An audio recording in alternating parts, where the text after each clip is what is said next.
Hello everyone. तो last class में हम लोगों ने देखा था कि जो आपके पास इलेक्ट्रॉन होते हैं उसके पास जो इलेक्ट्रोमैग्नेटिक वेव्स हैं, राइट, जो इलेक्ट्रोमैग्नेटिक वेव्स हैं उनके पास दोनों ही नेचर है, यानी कि उसके पास पार्टिकल नेचर भी होता है, ठीक है, और उसके बाद उसके पास वेव नेचर भी प्रेजेंट होता है, राइट। तो इसलिए हम बोलते हैं कि जो इलेक्ट्रोमैग्नेटिक रेडिएशंस हैं it has dual nature. Okay. उसके बाद हम लोगों ने देखा था कि हाइड्रोजन स्पेक्ट्रा था। हाइड्रोजन स्पेक्ट्रा क्या होता है, उसके बाद हम लोगों ने उसके ऊपर कुछ न्यूमेरिकल्स भी सॉल्व किए थे, ठीक है। तो इन सब बेसिस को ले करके एक नेक्स्ट मॉडल आता है रदरफोर्ड मॉडल के बाद, जिसका नाम है बोहर्स मॉडल ऑफ एटम, ठीक है। तो ये क्या आता है, बोहर्स मॉडल ऑफ एटम, ये क्या करता है, प्लैंक्स की क्वांटम थ्योरी के ऊपर बेस्ड है, ठीक है। कि प्लैंक का क्वांटम थ्योरी क्या क्या कहता है, पार्टिकल नेचर क्या बोलता था कि जो भी एनर्जी रेडिएट करती है वो करती है in the form of small packets के फॉर्म में एनर्जी रेडिएट होती है, और हर पैकेट का जो एनर्जी का वैल्यू होता है that is equal H new, ठीक है। तो ये था। अब बोर मॉडल ऑफ एटम के क्या क्या पॉस्टुलेट्स थे, क्या कैसे कैसे था, वो हम लोग सब देखते हैं, ठीक है। तो सबसे पहला होता है कि स्टेशनरी स्टेट, जो आपके पास इलेक्ट्रॉन्स हैं, ठीक है, आपको हम इतना तो हमको रदरफोर्ड ने बता दिया था कि सेंटर में न्यूक्लियस है और उसके साइड साइड में इलेक्ट्रॉन्स जो हैं वो रिवॉल्व हो रहे हैं, बट ये नहीं बताया था कि इलेक्ट्रॉन्स कैसे रिवॉल्व हो रहे हैं, कितने कौन सा शेल है, मतलब किस तरीके से रिवॉल्व हो रहे हैं। तो बोर्ड ने ये बताया कि जो इलेक्ट्रॉन्स रिवॉल्व होते हैं ना, वो हमेशा फिक्स्ड ऑर्बिट में रिवॉल्व होते हैं, फिक्स, जिसकी एनर्जी फिक्स्ड होती है। तो यहाँ पे जो हम लोगों ने ये ऑर्बिट्स देखे हैं, इनकी जो एनर्जी है वो फिक्स्ड है। फिक्स्ड एनर्जी मतलब कि ये एनर्जी चेंज नहीं होती, और अगर ये एनर्जी चेंज नहीं होती तो इस पर्टिकुलर जो इलेक्ट्रॉन है ये इसी जो है शेल में रिवॉल्व करता जाएगा हमेशा। ओके। तो इनको बोलते हैं स्टेशनरी स्टेट्स और ऑर्बिट, और स्टेशनरी स्टेट्स और फिक्स्ड एनर्जी के ऑर्बिट्स, ठीक है। इलेक्ट्रॉन्स जो होता है यहाँ पे, ये रिवॉल्व करते हैं न्यूक्लियस में, इन्हीं इन्हीं ऑर्बिट्स के अंदर, ये जो है न्यूक्लियस के अराउंड रिवॉल्व करते हैं। ओके। और क्योंकि ये फिक्स्ड शेल के अंदर रिवॉल्व कर रहे हैं, तो इसकी वजह से जो इलेक्ट्रॉन है इनकी एनर्जी जो है वो कांस्टेंट रहती है। और अगर एनर्जी कांस्टेंट रही, ठीक है, और अगर एनर्जी कांस्टेंट रही तो इसका मतलब वो एनर्जी रेडिएट नहीं करेगा, और अगर एनर्जी रेडिएट नहीं करेगा तो इसका मतलब वो अंदर, मतलब कि न्यूक्लियस में कोलैप्स नहीं करेगा। Okay. So energy of electron in orbit does not change during this it's revolution, ठीक है। अब क्या हो रहा है कि अगर ट्रांजिशन होती है, अगर इलेक्ट्रॉन ट्रांजिट करता है, तो सपोज कर लो कि इस शेल से ऊपर वाली शेल में ट्रांजिट कर रहा है, तो इस ट्रांजिशन के टाइम पे क्या जो आप हम लोग फ्रिक्वेंसी वो कैसे निकाल, सपोज कर लो कि ये जो है आपके पास, ये है शेल फर्स्ट वाला जिसकी एनर्जी है E1, ये है दूसरा शेल जिसकी एनर्जी है E2, ठीक है। तो इलेक्ट्रॉन यहाँ से E2 में जा रहा है, इलेक्ट्रॉन E1 से E2 में जा रहा है, तो वो कितनी एनर्जी लेगा, वो एनर्जी उतनी लेगा ना जितनी ये है, इसका गैप होगा डेल्टा E के इक्वल। तो डेल्टा E किसके इक्वल होगा, delta E is equals to E2 में से E1 को माइनस कर दो। ओके। तो अगर E2 में से E1 को माइनस कर देंगे तो हमारे पास क्या आ जाएगा, देखो डेल्टा E किसके इक्वल होता है, E किसके इक्वल होता है, E is equals to h nu. Okay. E is equals to h nu होता है, तो न्यू किसके इक्वल हो गया, E अपॉन एच। वहीं पे ही यहाँ पे जो डेल्टा E हो गया वो किसके इक्वल हो गया, वो जो न्यू हो गया वो किसके इक्वल हो गया, डेल्टा E अपॉन एच के। ओके। और इसको हम लोग बोलते हैं बोहर फ्रिक्वेंसी रूल, ठीक है। फ्रिक्वेंसी कैलकुलेट करने के लिए सिंपल सा फॉर्मूला, इन दोनों के बीच में जो एनर्जी का डिफरेंस है डिवाइडेड बाय प्लैंक्स कांस्टेंट, ठीक है। और ये हमारे पास बोहर का फ्रिक्वेंसी रूल आ गया। नेक्स्ट आता है angular moment of electron is quantized. तो यहाँ पे देखो, जब ये भी ट्रांसफ़र होता है, ठीक है, E1 से E2, तब क्या होता है कि कोई ना कोई एनर्जी एब्जॉर्ब होती है, और ये भी जो है आपके पास जो भी इलेक्ट्रॉन है ये भी क्वांटाइज्ड ही होता है, ठीक है। तो क्वांटाइज्ड का क्या मतलब होता है कि कोई एक फिक्स्ड वैल्यू है, ठीक है, उसके होल नंबर मल्टीपल्स में ही अब नेक्स्ट वैल्यूज़ आएंगी। ठीक है, तो जैसे कि अगर हम लोग एंगुलर मोमेंटम की बात करें, देखो मोमेंटम होता क्या है, मोमेंटम हमने पढ़ा है P इज टू mv। तो ये क्या होता है, जब कोई भी आपके पास पार्टिकल है वो एक स्ट्रेट लाइन पे मूव कर रहा है, लेकिन अगर कोई पार्टिकल सर्कुलर पाथ में मूव कर रहा है उस केस में मोमेंटम किसके इक्वल हो जाएगा, mv मल्टीप्लाई बाय r, जो कि होता है रेडियस। तो एंगुलर मोमेंटम जो इलेक्ट्रॉन है वो भी क्वांटाइज्ड है, यानी कि जो भी एंगुलर मोमेंटम का फॉर्मूला है वो हमेशा जो होगा वो किसी न किसी होल नंबर के मल्टीपल्स में होगा, यानी कि h/2 multiply by any whole number. ठीक है, तो इसको बोलते हैं क्वांटाइज, कि उसी ही पैकेट्स के फॉर्म में आपके पास कोई होगा, या तो एक पैकेट मांगेगा या 2 पैकेट्स मांगेंगे या 3 4 5 6, तो जो भी है वो हमेशा क्वांटाइज्ड ही रहेगा। क्वांटाइज्ड का मतलब है एक स्मॉल पार्टिकल है, स्मॉल यानी सपोज कर लो कि इस केस में एंगुलर मोमेंटम है, ठीक है, उसके मल्टीपल्स में ही होगा, उसका 1 2 3 4, ठीक है, उसके मल्टीपल्स में ही होगा। हाइड्रोजन एटम्स के लिए क्या है कि स्टेशनरी स्टेट्स को इन्होंने नंबर दिया, कि सपोज कर लो कि यहाँ पे हमारे पास ये न्यूक्लियस है, ये फर्स्ट स्टेट स्टेशनरी स्टेट है, ऑर्बिट से ये सेकंड है, तो फर्स्ट वाले को बोला n1, सेकंड वाले को बोला n2, उसके बाद n3 n4 and so on. ठीक है, और इनको हम बोलते हैं प्रिंसिपल क्वांटम नंबर्स। क्या बोलते हैं, प्रिंसिपल क्वांटम नंबर्स।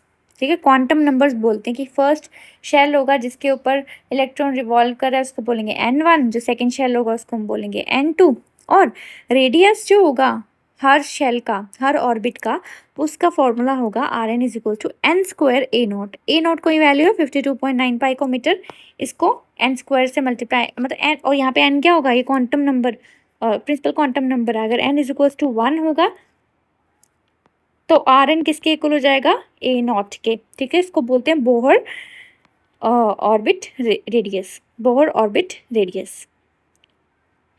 ओके, और किसी भी शेल की जो एनर्जी होगी वो किसके इक्वल होगी, -RH/1/n, RH multiply by 1/n square.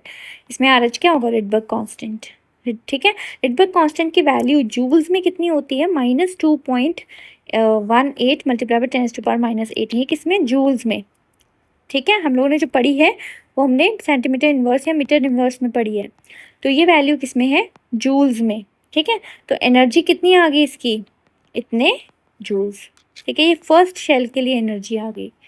Okay, तो ये एनर्जी का हो गया। और अगर आपके पास हाइड्रोजन लाइक एटम है, अब हाइड्रोजन लाइक एटम कौन से होते हैं, हाइड्रोजन लाइक एटम वो वाले एटम्स होते हैं जिसमें कि एक इलेक्ट्रॉन प्रेजेंट हो। ठीक है, जैसे हाइड्रोजन में एक इलेक्ट्रॉन है, ठीक है, फिर उसके बाद में हीलियम पॉजिटिव में भी कितने इलेक्ट्रॉन है, एक ही तो इलेक्ट्रॉन है, उस केस में ये भी क्या हो गया, हाइड्रोजन लाइक हो गया।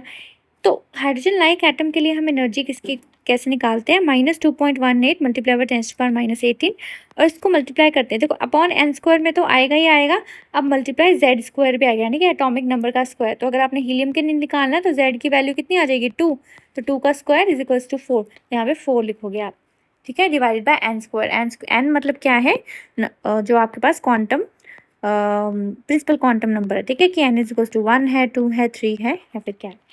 उसी तरीके से रेडियस किसके इक्वल हो जाएगा, 52.9 multiply by n square upon z। अब इसमें देखो यहाँ पे क्या है, z square upon n square है, यहाँ पे आ जाएगा ये n स्क्वायर, तो ये तो फॉर्मूला में ही था, इसको डिवाइडेड बाय z। उसी तरीके से वेलोसिटी भी निकाल सकते हैं। ठीक है, वो किसके इक्वल हो जाएगी, v0 z upon n, z upon n for hydrogen like atom, और अगर हाइड्रोजन लाइक एटम है, हाइड्रोजन ही है तो z यहाँ पे नहीं लिखेंगे, वो तो 1 ही आ जाएगा। v0 किसके इक्वल है, 2.188 मल्टीप्लाई बाय 10⁸ सेंटीमीटर पर सेकेंड। ओके, तो ये हमारे पास बोहर का एटॉमिक मॉडल था। अब बोहर के एटॉमिक मॉडल जो है, इसने तो डुअल नेचर को कंसिडर किया, फिर उसके बाद पार्टिकल नेचर, मतलब पार्टिकल नेचर को कंसिडर किया, उसके बाद ये जो एक्सप्लेन कर पा रहा है लाइन स्पेक्ट्रा ऑफ हाइड्रोजन। ठीक है, लाइन स्पेक्ट्रा ऑफ हाइड्रोजन भी इजिली एक्सप्लेन कर पाता है ये वाला मॉडल। ओके, तो अब देखो ये आपके पास कैसे एक्सप्लेन करता है, देखो ये आपके पास फर्स्ट शेल है E1 जिसको नाम दिया, ये आपके पास सेकंड शेल है जिसका नाम दिया E2। जो आपके पास डेल्टा ई आएगा, एनर्जी डिफरेंस आएगा, वो किसके इक्वल होगा, E final minus E initial. ठीक है, फाइनल मतलब जहाँ पे वो आपका इलेक्ट्रॉन गया, ठीक है, इस केस में कितना आ जाएगा, E2 माइनस E1। ओके, तो अगर हम इसको ओपन करके लिख लें, यानी कि अब देखो E किसके इक्वल होता है, हमने एनर्जी देखी है, एनर्जी किसके इक्वल होते हैं, RH minus RH upon 1/n², यही था। तो E2 मतलब सेकेंड शेल के लिए कितना हो जाएगा, माइनस RH अपॉन N2 का होल स्क्वायर। ठीक है, फिर माइनस करेंगे, माइनस RH N1 का होल स्क्वायर। ठीक है, तो ये हमारे पास फॉर्मूला है। तो E2 के लिए क्या आ जाएगा, माइनस RH 1/n2 का होल स्क्वायर, और E1 के लिए क्या आ जाएगा, माइनस RH 1/n1 का स्क्वायर। ओके, तो डेल्टा E किसके इक्वल हो जाएगा, ये हो जाएगा, अगर हम RH को बाहर निकाल दें और अंदर 1/, ये प्लस में चला जाएगा, माइनस माइनस प्लस में हो जाएगा, तो ये 1/n1² minus 1/n2 square. RH की वैल्यू हमने देखी थी 2.18 मल्टीप्लाई बाय 10⁻⁻8 इन जूल। ठीक है, 1/n1² माइनस 1/n2 स्क्वायर। ठीक है, ये हो गया डेल्टा E। अब फ्रीक्वेंसी क्या होगी, ठीक है, इसके एसोसिएटेड कौन सी फ्री, तो हमारे पास जूल में एनर्जी आ गई, फ्रीक्वेंसी किसके इक्वल हो जाएगी, तो एनर्जी किसके इक्वल होती है, एच न्यू के इक्वल।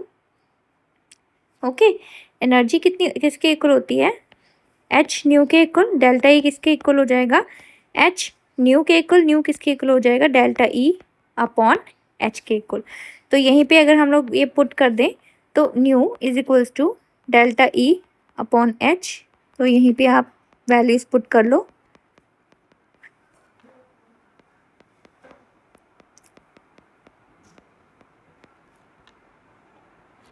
Upon h. ओके, तो न्यू किसके इक्वल हो जाएगा, तो अगर हम लोग एच की वैल्यू पुट करेंगे प्लैंक्स कांस्टेंट की, एच की वैल्यू कितनी है, 6.62 मल्टीप्लाई बाय 10⁻34 जूल। ठीक है, तो अगर हम लोग इसकी वैल्यूज पुट करेंगे तो हमारे पास न्यू आ जाएगा 3.29 multiply by 10⁻15 1/n1² minus 1/n2 square.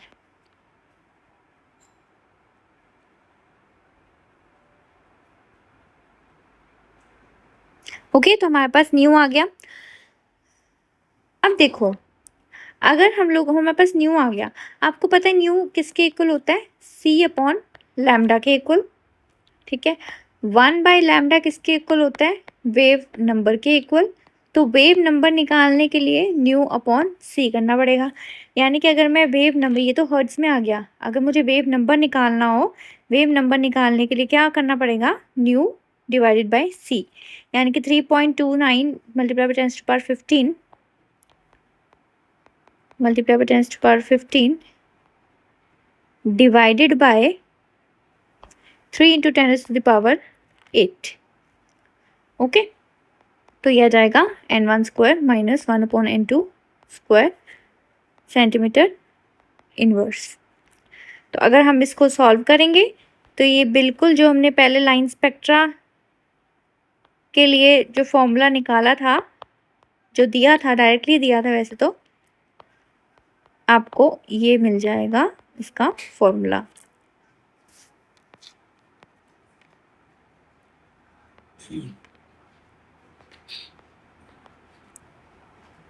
Metres में। ओके, तो ये चीज़ हम लोगों ने पहले भी देखी थी, इसके हाइड्रोजन के एब्जॉर्प्शन लाइन स्पेक्ट्रा के जब हम लोग डिस्कस कर रहे थे। ओके, तो बोर मॉडल के कुछ लिमिटेशंस थे। क्या लिमिटेशंस है, सबसे पहले तो वो एक्सप्लेन नहीं कर पाए कि ये मल्टी इलेक्ट्रॉन सिस्टम का लाइन जो स्पेक्ट्रा था वो एक्सप्लेन नहीं कर पाए। हाइड्रोजन के लिए तो चलो ठीक है, एक इलेक्ट्रॉन है, आराम से लाइमन बार्मर जो था, जो भी था, ठीक है, वो तो लाइन स्पेक्ट्रा एक्सप्लेन हो रहा था। लेकिन मल्टी इलेक्ट्रॉन सिस्टम थे, उस केस में वो एक्सप्लेन नहीं कर पाए। उसके बाद में इवन कि हाइड्रोजन का भी स्पेक्ट्रा आता है। ठीक है, हाइड्रोजन का भी स्पेक्ट्रा है, वो भी आपको पता है फर्दर, क्योंकि अभी क्या है, ज़्यादा ही हाई एडवांस्ड लेवल के स्पेक्ट्रोस्कोप्स प्रेजेंट है। तो इन स्पेक्ट्रोस्कोप्स में अगर हम लोग हाइड्रोजन का देखें स्पेक्ट्रा, तो ये और भी ज़्यादा डिटेल्ड है, यानी कि जो हमें स्पेक्ट्रास मिल रहे हैं वो फर्दर फाइन लाइंस में और भी ज़्यादा फाइन लाइंस दे रहे हैं। तो ये फाइन लाइंस आ कहाँ से रहे हैं वो एक्सप्लेन नहीं कर पाए। उसके बाद it was not able to explain splitting of spectral line in the presence of magnetic field, जिसको हम बोलते हैं ज़ीमैन इफेक्ट।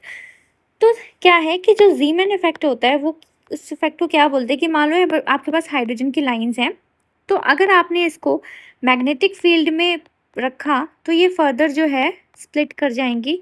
इवन कि अगर आप इसको इलेक्ट्रिक फील्ड में भी रखोगे तब भी ये ऐसे स्प्लिट कर जाएगी। तो मैग्नेटिक फील्ड में अगर लाइन स्प्लिट कर रही है उसको हम बोलते हैं ज़ीमैन इफेक्ट, और जब इलेक्ट्रिक फील्ड में लाइन स्प्लिट कर रही है उसको हम बोल रहे हैं स्टार्क इफेक्ट। तो ये दोनों चीज़ भी वो एक्सप्लेन नहीं कर पाए। देन उसके बाद आता है he could not explain the ability of atom to form molecules by chemical bonds. वो बता नहीं पाए कि मॉलिक्यूल्स जो हैं वो केमिकल बॉन्ड्स कैसे बना रहे हैं, जो आपके पास एटम्स है वो आपके पास केमिकल बॉन्ड्स कैसे फॉर्म कर रहे हैं। ओके, तो ये सारी थी बोर मॉडल की लिमिटेशंस। अब बोर मॉडल की लिमिटेशंस आ गई हैं तो इसका मतलब और भी बेटर जो है मॉडल उसको बताना पड़ेगा। तो नेक्स्ट जो मॉडल आता है हमारे पास quantum mechanical model of atom आता है। अब quantum mechanical model of atoms जो है वो कैसे आ रहा है उसके लिए भी कुछ ना कुछ डेवलपमेंट्स हुई, ठीक है, जिसकी हेल्प से quantum mechanical model of atom को प्रपोज किया गया। जिस तरीके से बोहर मॉडल ने क्या था, प्लैंक्स के पार्टिकल नेचर के बारे में उसको यूज़ करके अपना एटम दिया था, एटम का मॉडल दिया था। उस तरीके से quantum mechanical model of atom ये कैसे आता है, उसके quantum mechanical model of atom को भी एक्सप्लेन करने के लिए उससे पहले भी दो जो चीज़ें हैं वो हमें पढ़नी पड़ेगी, ठीक है, जो कि होता है dual nature of matter and Heisenberg uncertainty principal.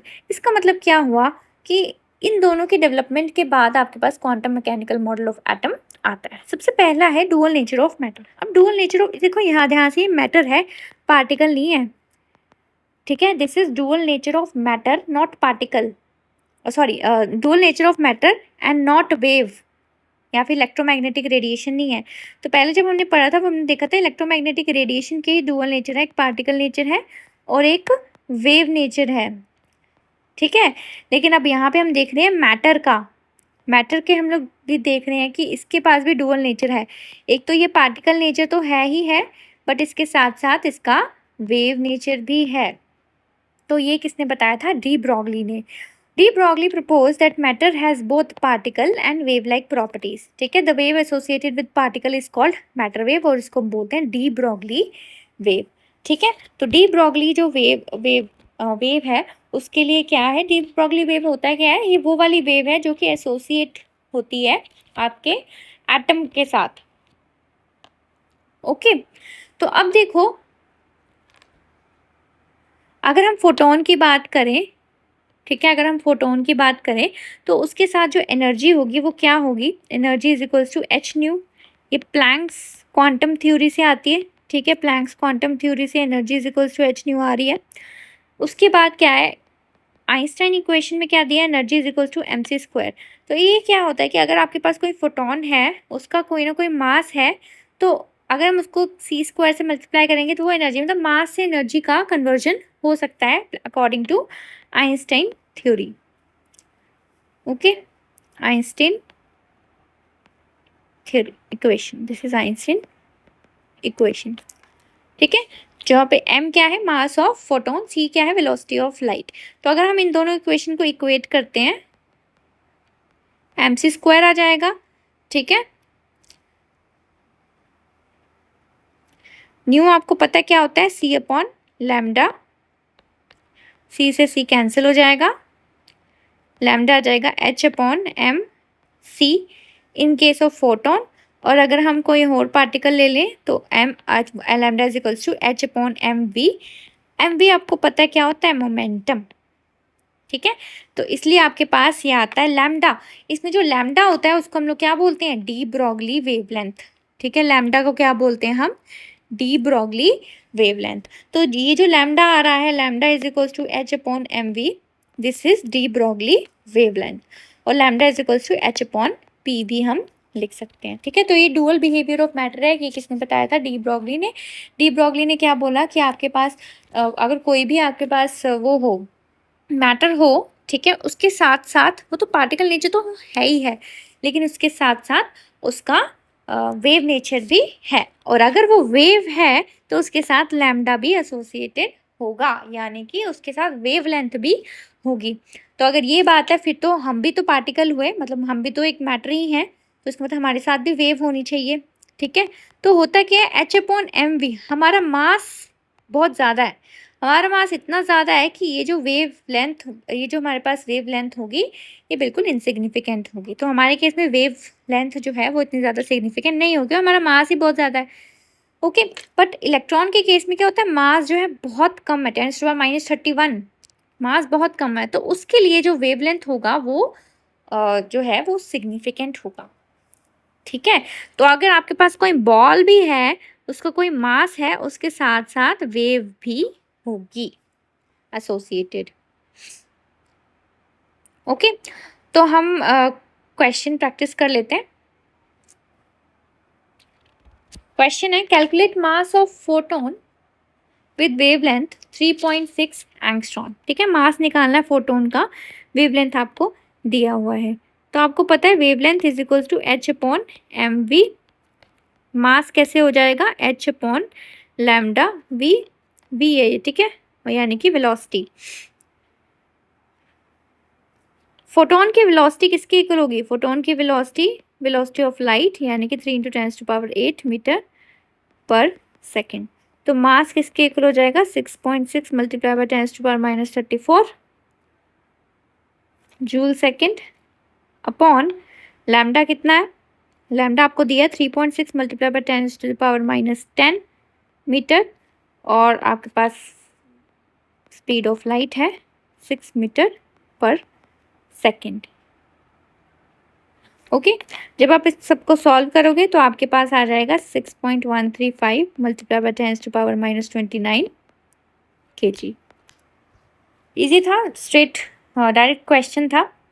Next आता है, two particles a and b are in motion. A और बी दो पार्टिकल्स हैं जो कि मोशन में है। If the wavelength associated with particle A के साथ एसोसिएटेड जो पार्टिकल है उसका वेवलेंथ कितना है, 5.5 × 10⁻8 मीटर।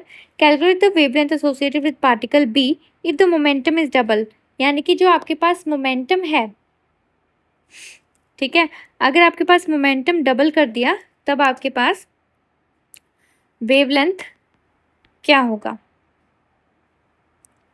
ओके, वो पूछ रहे हैं। अब देखो, ए के लिए वेवलेंथ हम कैसे निकालेंगे, H/P_A, और बी के लिए वेवलेंथ हम कैसे निकालेंगे, H/P_B। ओके, दोनों ही मोशन में है। Let's divide it, lambda a upon lambda b is equals to HA से H cancel, PB upon PA। Lambda b किसके इक्वल हो जाएगा, lambda a PA upon PB। Lambda b is equals to, lambda a कितना है, 5 × 10⁻⁻8। Momentum ए का momentum suppose करो, ए का momentum PA है और बी का मोमेंटम 2PA हो गया, डबल हो गया ना क्वेश्चन में, PA अपॉन 2PA, PA से PA कैंसिल, लैम्डा बी कितना हो जाएगा, 2.5 मल्टीप्लाई बाय 10⁻8 मीटर।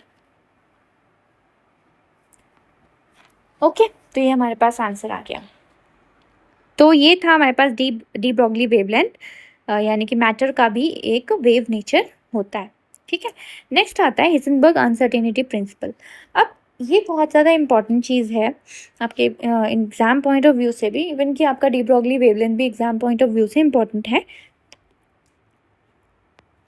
अब ये क्या है, ये बोलता है कि आप एक ही टाइम पे साइमल्टेनियस, का मतलब क्या होता है कि एक ही टाइम पे एक पार्टिकल का एग्जैक्ट पोजीशन, ठीक है, पार्टिकल का exact position and exact momentum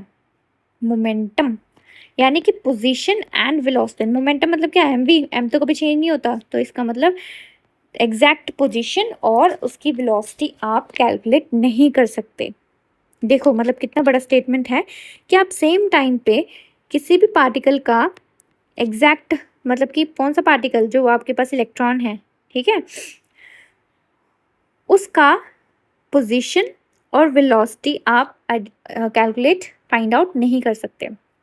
देखो अगर आपने पोजीशन फाइंड करने की कोशिश की तो उसके जो वेलोसिटी है उसमें बहुत ज़्यादा चेंजेस आ जाएंगे, और अगर आपने वेलोसिटी फाइंड आउट करने की कोशिश की तो उसका पोजीशन में आप डिटरमाइन नहीं कर सकते। तो इसको हम मैथमेटिकली क्या लिखते हैं, delta S multiply by delta P x, इनका मल्टीप्लिकेशन ग्रेटर, डेल्टा मतलब कि कितना ज़्यादा उसमें डिफरेंस है, ठीक है, multiply by delta P x. ये इसका सम क्या होगा, इसका मल्टीप्लिकेशन क्या होगा, it will be always greater than H upon 4 पाई। तो मतलब कि पोजीशन में अनसर्टेनिटी, ठीक है, पोजीशन में कितनी अनसर्टेनिटी है मल्टीप्लाई बाय मोमेंटम में आपकी कितनी अनसर्टेनिटी है, इन दोनों का multiplication is greater then H upon 4 pi. Delta P x किसके इक्वल हो गया, मोमेंटम किसके इक्वल होता है, एम वी के इक्वल, ठीक है। तो इसमें x का बेसिकली मतलब ये है कि एक्स एक्सिस में ये जो है उसको ले रहे हैं, ओके। तो ये आ गया एक्स एच अपॉन एम 4 पाई एम, ठीक है, एच अपॉन 4 पाई एम। तो इसका हेल्प से क्या पता चल रहा है हमें, कि ये पता चल रहा है कि एक ही टाइम पे जो है इलेक्ट्रॉन का ना पोजीशन आइडेंटिफाई हो सकती है ना वेलोसिटी आइडेंटिफाई हो सकती है। मतलब एक टाइम पे अगर आपने पोजीशन एग्जैक्टली आइडेंटिफाई कर लिया तो वेलोसिटी में जो अनसर्टेनिटी है वो बहुत ज़्यादा हो जाएगी, ठीक है। तो मतलब कि अगर आपने यहाँ पे पोजीशन जो है इसका अनसर्टेनिटी कम कर दिया, इसकी अनसर्टेनिटी कम कर दी, तो डेल्टा पी एक्स की अनसर्टेनिटी बहुत ज़्यादा हो जाएगी। अनसर्टेनिटी मतलब कि आपको, मतलब कि ज़्यादा एरिया आपको कवर करना पड़ेगा उसका एग्जैक्ट वैल्यू निकालने के लिए, ओके। तो अगर इसकी अनसर्टेनिटी कम है तो इसकी बहुत ज़्यादा हो जाएगी, और अगर इसकी बड़ी बड़ी बहुत ज़्यादा कर दी तो इसकी अनसर्टेनिटी कम हो जाएगी, ठीक है। तो एक पता करोगे आप तो दूसरा जो है वो तो बिल्कुल पता ही नहीं हो पाएगा। तो अगर ये बात है तो हम कैसे बोल सकते हैं कि इलेक्ट्रॉन जो है वो फिक्स्ड पार्ट में रिवॉल्व कर रहा है। फिक्स्ड पार्ट में रिवॉल्व करने के लिए हमारे पास तो दोनों चीज़ें प्रेजेंट होनी चाहिए ना।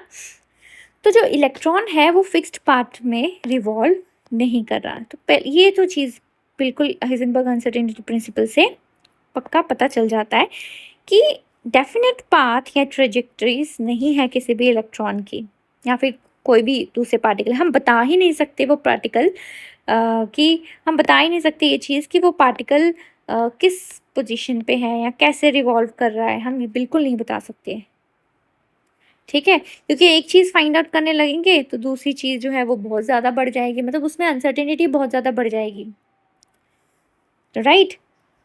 तो ये चीज़ जो है ये बताती है कि जो इलेक्ट्रॉन्स हैं वो डेफिनेट पाथ में रिवॉल्व, मतलब रिवॉल्व नहीं कर रहे। तो अब देखो ऐसा क्यों है, ठीक है, कैसे हो सकता है, ऐसा क्यों नहीं हो सकता कि इलेक्ट्रॉन डेफिनेट पार्ट में रिवॉल्व नहीं कर रहे। वो इसलिए सपोज कर लो कि आपके पास ये इलेक्ट्रॉन है, ठीक है। अब देखो इलेक्ट्रॉन को मेजर करने के लिए आपको कोई ऐसा इंस्ट्रूमेंट चाहिए जो कि इलेक्ट्रॉन से भी, मतलब कि जो इलेक्ट्रॉन जितने पार्टिकल, बहुत ही ज़्यादा माइक्रोस्कोपिक लेवल वाला इंस्ट्रूमेंट आपको चाहिए, ठीक है। जैसे कि ये वही बात होगी, जो अगर आपने कोई भी चीज़ मेजर करनी है तो आपके पास स्केल जो है वो उससे छोटा ही होना चाहिए, ठीक है। तो अगर आपने कोई 100 मीटर की चीज़ मेजर करनी है तो आप सेंटीमीटर वाला स्केल यूज़ कर सकते हो, ओके। अब 100 मीटर के लिए आप किलोमीटर वाला स्केल नहीं यूज़ करोगे, राइट। तो इलेक्ट्रॉन को मेजर कर, इलेक्ट्रॉन का जो है फाइंड आउट करने के लिए पोजीशन, आपको माइक्रोस्कोप्स भी वैसे ही चाहिए। अब माइक्रोस्कोप्स जो भी होते हैं ये एक्चुअली में कैसे करते हैं, कैसे काम करते हैं, लाइट स्ट्राइक करते हैं, फोटोन की लाइट स्ट्राइक करते हैं और उसकी हेल्प से इलेक्ट्रॉन का पोजीशन फाइंड करते हैं। लेकिन सपोज कर लो कि आपने माइक्रोस्कोप जो है उसको यूज़ किया इलेक्ट्रॉन की पोजीशन फाइंड आउट करने के लिए। अब माइक्रोस्कोप क्या यूज़ करेगा, वो लाइट ही तो यूज़ करेगा ना, फोटोन की यूज़ करेगा। लाइट की हेल्प से हमें पता चलता है ना कि इलेक्ट्रॉन कहाँ पे है, तो वो फोटोन ही यूज़ करेगा, लाइट ही यूज़ करेगा। तो अब ये क्या करे, जैसे हमने लाइट मार के इलेक्ट्रॉन का लोकेशन पता किया, अब ये जो लाइट होगी ये भी चार्ज है, फोटोन्स हैं, ठीक है। तो जैसे ही ये फोटॉन्स इलेक्ट्रॉन पे स्ट्राइक करेंगे तो इलेक्ट्रॉन हो जाएगा, इलेक्ट्रॉन के पास एनर्जी आ जाएगी, और जैसे इलेक्ट्रॉन के पास एनर्जी आ जाएगी ये कहीं और चला जाएगा, भाग गया ये वहाँ से, कहीं और चला गया। इसका मतलब अब आप इसकी वेलोसिटी फाइंड नहीं कर सकते। आपने पोजीशन फाइंड कर ली, वेलोसिटी फाइंड नहीं होगी अब, क्योंकि जैसे आपने पोजीशन फाइंड करने की कोशिश की इलेक्ट्रॉन के पास एनर्जी आ गई और वो अलग वेलोसिटी से चला गया, हमें पता ही नहीं चला कौन सी वेलोसिटी से गया। ठीक है, तो इसीलिए जो है कि हम साइमल्टेनियसली वेलोसिटी या फिर पोजीशन जो है वो इलेक्ट्रॉन की फाइंड आउट नहीं कर सकते। वेलोसिटी इसको हम बोलते हैं मोमेंटम, मतलब वेलोसिटी जो है उसको mv is equal to momentum हो गया ना। ठीक है, तो एग्जैक्ट मोमेंटम एग्जैक्ट पोजीशन हम फाइंड नहीं कर सकते। क्वेश्चन सॉल्व कर लेते हैं। अगर इलेक्ट्रॉन है कोई, उसकी वेलोसिटी से मूव कर रहा है 600 meters per second which is accurate up to, यानी कि डेल्टा वी कितना है 0.005/100। ठीक है, इतने परसेंट की एक्यूरेसी है, यानी कि हम लोग निकालेंगे डेल्टा वी, तो डेल्टा वी कितना होगा 0.030 मीटर पर सेकेंड। ये अनसर्टिनिटी निकाल दी हमने पोजीशन में। ठीक है, अब देखो पोजीशन में हमने अनसर्टिनिटी निकाली कैसे है। हमारे पास वेलोसिटी थी, उन्होंने बोला कि 0.005% तक ही एक्यूरेट है। ठीक है, यानी कहाँ तक एक्यूरेट है, डेल्टा वी कितना हो गया 0.03, मतलब जो भी वैल्यू आएगी यहाँ तो वो 600 प्लस 0.03 होगी, यहाँ तो 600 माइनस 0.03 होगी। ठीक है, कुछ तो होगा, इतना प्लस माइनस होगा। तो हमने अनसर्टेनिटी निकालनी है उसकी पोजीशन पे। ठीक है, उसकी पोजीशन में हमने अनसर्टेनिटी निकालनी है। आपको पता है delta x multiply by delta v is greater than equal to h/4 pi delta p, h/4 pi, तो delta x multiply by delta v किसके इक्वल हो गया h/4 पाई m। तो पोजीशन में अनसर्टेनिटी निकालनी है, delta x h/4 pi m delta v। तो solve करते हैं। Delta x is equals to 6.63 multiply by 10⁻⁻34 kg/m² per second, 4 multiplied by 3.14 multiplied by 9.1 multiplied by 10⁻⁻31 kg multiplied by 3 multiplied by 10⁻⁻² meter per second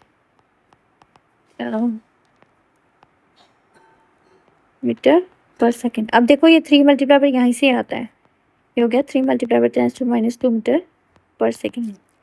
इसको सबको solve करोगे तो uncertainty कितनी आ जाएगी, multiply by 10⁻³ metre. Okay, थोड़ा calculations का practice करना, और जब भी आपने कैलकुलेशंस करनी है तो आपने यूनिट्स ज़रूर लिखनी है। ठीक है, यूनिट्स आपने ज़रूर लिखनी है। ओके, तो ये था हाइजेनबर्ग अनसर्टेनिटी प्रिंसिपल। अब हमारे पास हाइजेनबर्ग अनसर्टेनिटी प्रिंसिपल भी आ गया है, हमारे पास डी ब्रॉगली वेवलेंथ भी आ गया है।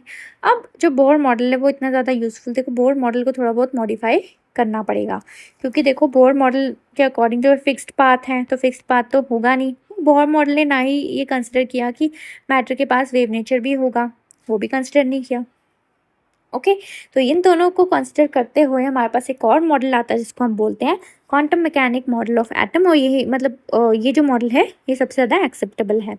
ओके, तो इसको हम लोग नेक्स्ट क्लास में पढ़ेंगे। ओके, तब तक